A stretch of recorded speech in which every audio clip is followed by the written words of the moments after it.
परिवर्तन संसार का नियम है, लेकिन जो कुछ सरकार के संरक्षण में हो रहा है, देश की जनता को डरा करके, धमका करके, विरोधियों के ऊपर अत्याचार करके, तो इनका भी अंत निश्चित है, इस सरकार का भी अंत होगा, देखिएगा। मिश्रा जो है प्रिजर्व रखा गया है, क्या लगता है अब उसकी जांच होने से कुछ सामने आ सकता है? आप लोग उम्मीद कर रहे हैं, आगे आप लोगों का क्या एक्शन होगा? पूरी तरह संतुष्ट हैं। सरकार का पतन, जांच पूरी तरह से सुप्रीम कोर्ट में, हाई कोर्ट में, एमपी एमएलए कोर्ट में, हर जगह न्याय प्राप्त करने की कोशिश करेंगे। मुख्तार का खून इस तरह रायगा नहीं जाएगा।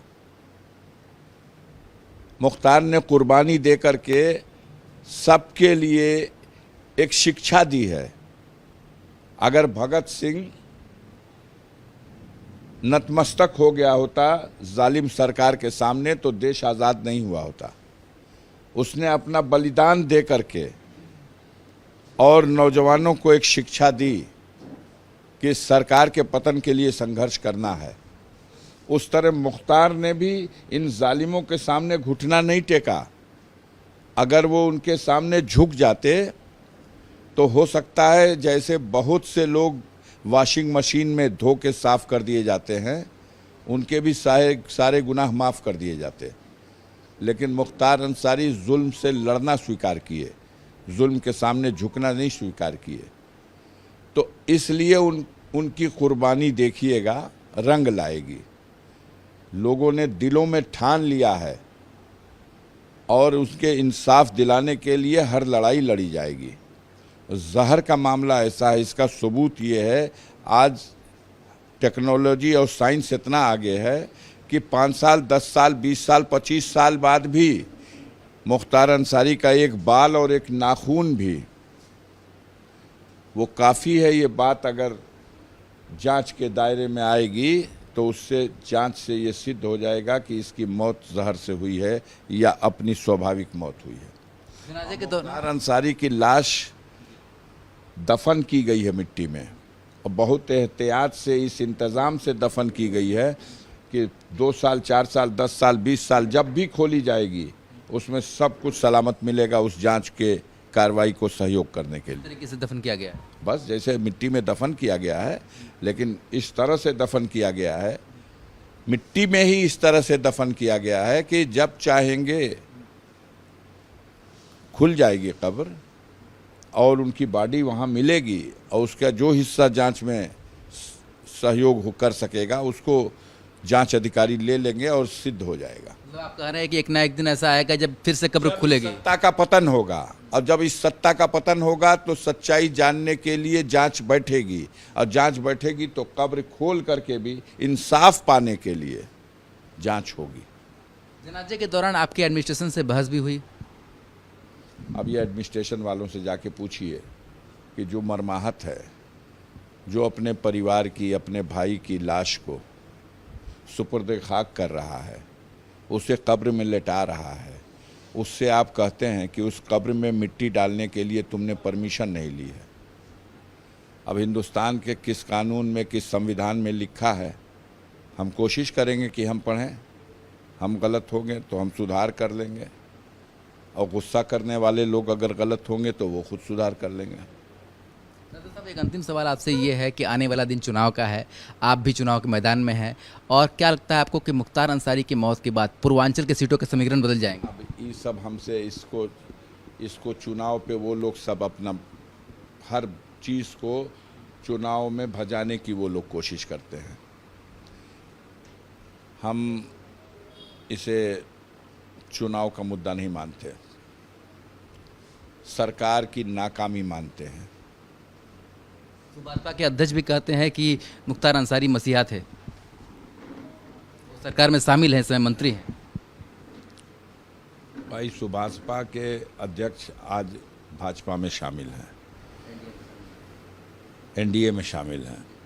इससे पहले भी भारतीय जनता पार्टी के साथ वो रहे हैं, और फिर वो समाजवादी पार्टी के साथ भी रहे हैं। राजनीति के प्लेटफॉर्म पर अपनी पार्टी के हित को दृष्टि में रखकर निर्णय लिए जाते हैं। एक समय था जब हम लोग भी पार्टी बनाए थे, कौमी एकता दल, तो सुभाषपा के अध्यक्ष हमारे साथ थे। हम दोनों ने मिलकर लोकसभा विधानसभा दोनों चुनाव लड़ा है। तो अगर मुख्तार के बारे में उन्होंने ये कहा है तो जो जिसके पास नज़दीक जिसके रहा है उसका दिल थोड़ी काला हो गया है, वो उसकी असलियत जानता है। मुख्तार अंसारी 18.5 साल से जेल में हैं और 18.5 साल से उनके ऊपर जेल में रहने के दौरान झूठे आरोप लगा के 50 मुकदमे लिखे गए हैं और उनको टेलर बना दिया गया है आपके जैसे चैनल के लोगों ने। माफिया माफिया माफिया, कोई माफिया और कोई बड़ा भारी सूरमा भी उसकी अंत्येष्टि में भी चले जाइएगा कभी, औकात उसी दिन नापी जाती है कि उसकी क्या औकात थी। आम जनता के दिलों में मुख्तार क्या था अंधा भी देख लिया है। कल न देख सका है तो वो अपना इलाज कराए, समझ रहे हैं। अंधा भी देख चुका है, क्योंकि जो लोग आए थे उनके क्या जज्बात थे, उनकी बॉडी लैंग्वेज से, उनके सारे तरीक़ों से 20-20 किलोमीटर पैदल चल के लोग आए। 3 दिनों से सारी बाधाएं खड़ी की गईं। इंसानों का समुंदर था यहाँ, सर ही सर दिखाई दे रहे थे। हम लोग खुद परेशान थे कोई हादसा न हो जाए। हम लोग पूरी तरह से कोऑपरेट कर रहे थे प्रशासन को कि जिस तरह से सुकून के साथ ये गुजर जाए। ये मुख्तार की मोहब्बत में आए हुए लोग हैं, कोई हादसा न यहाँ हो जाए। तो ऐसे मौक़ों में कभी उम्मीद हम नहीं कर सकते थे। हम भी जनप्रतिनिधि हैं, मेरा भी प्रोटोकॉल है, मैं यहाँ का संसद सदस्य हूँ। कितना संवेदनशील विषय है कि मेरे भाई की लाश कब्र में लेटी हुई है और उस पर मट्टी न डाली जाए, इसके लिए हमने परमिशन नहीं लिया है। जाने दीजिए, किसी वजह से गुस्सा था उनका, उस गुस्से का उन्होंने मुजाहरा किया। उनके गुस्से को हमने ही नहीं हिंदुस्तान ने देख लिया। ये वीडियो वायरल हो रहा, मैंने उनकी शान में क्या गुस्ताखी की है ये भी हिंदुस्तान ने देख लिया। और उन्होंने भी, उनका प्रोटोकॉल था, उन्होंने खुद बताया कि मैं डीएम हूँ, मैं आरओ हूँ, 144 लगाई हूँ, आचार संहिता लागू है, आरोप भी लगाया कि आपने परमिशन नहीं ली है। हमने क्या कहा? हमने यही कहा है कि ये मेरा अपनी लाश को दफन करने, उसकी नमाज जनाजा अदा करने या उसकी मिट्टी देने के लिए परमिशन लेने की कोई आवश्यकता नहीं है। ऐसी स्थिति में दफ़ा 44 वहाँ नहीं स्टैंड करेगा। और उन्होंने धमकी दिया कि हम इस कार्रवाई करेंगे, एक एक के खिलाफ कार्रवाई करेंगे। हमने कह दिया कर लीजिएगा, लेकिन मिट्टी तो देने के लिए लोग जो आए हैं वो देंगे। वो दूर दूर से आए थे, आप भी बहुत दूर से आए थे, आपने देखा होगा तो आप बताइए, क्या वो कस्बे के ही लोग थे? कौन सी ज़ात और कौन सी कौम के लोग थे?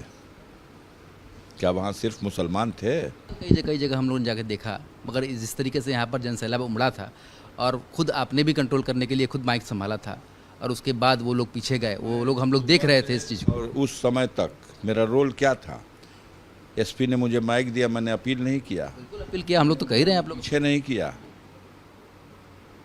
हम तो हर चीज़ कोऑपरेट कर रहे थे। फिर गुस्सा क्यों? गुस्सा इस बात के लिए कि जिनको हम कहते हैं कि ये माफिया हैं, उनके लिए इतने लोग निकल के आ रहे हैं और ये टीवी वाले दिखा रहे हैं। तो जो हम एक माहौल बनाए हुए हैं वो माहौल मिट्टी में मिल रहा है। कल तो मिट्टी थी, आज सुबह से जाओ घूमो, देखो क्या है। सुबह से अभी तक आज कितने लोगों ने मिट्टी दी है, जाके सुबह से दे रहे हैं लोग। किसी के प्रति किसी की आस्था को ऐसे थोड़ी आप आंक सकते हैं भाई। जबरदस्ती कहानी बना दीजिए। दबदबे की वजह से मट्टी देने नहीं आएगा आदमी। अब तो द एंड हो गया। अब मट्टी देने जिसके लिए दिल रो रहा उसके लिए आएगा आदमी। मुख्तार अंसारी के बड़े बेटे शामिल नहीं हो पाए इसमें यहाँ पर पूरे जनाजे में, क्या लगता है 40वें में आप लोग कोशिश कर रहे हैं? की गई, हाई कोर्ट में डाला गया था, जज साहब कोर्ट पे नहीं बैठे किसी वजह से। आगे कोशिश होगी, उनकी रेगुलर बेल कराना चाहता हूं, जल्दी से जल्दी हो। तो सांसद अफजल अंसारी थे मुख्तार अंसारी के बड़े भाई। वो साफ तौर पर कह रहे हैं कि मुख्तार अंसारी की साजिशन हत्या हुई है और आज नहीं तो कल ये सच सामने आएगा। उन्होंने ये भी कहा कि कब्र में भी ऐसी व्यवस्था की गई है कि आज से अगर 20 साल बाद भी कब्र खोदी जाए तो उससे सच बाहर आए। तो फिलहाल ये पूरा परिवार अब ये चाहता है कि जो सच है वो दुनिया के सामने आ सके और इसके लिए उनकी लड़ाई जारी रहेगी। वीडियो जर्नलिस्ट शिवम मिश्रा के साथ सुशांत मुखर्जी, न्यूज़ स्टेट, मोहम्मदाबाद।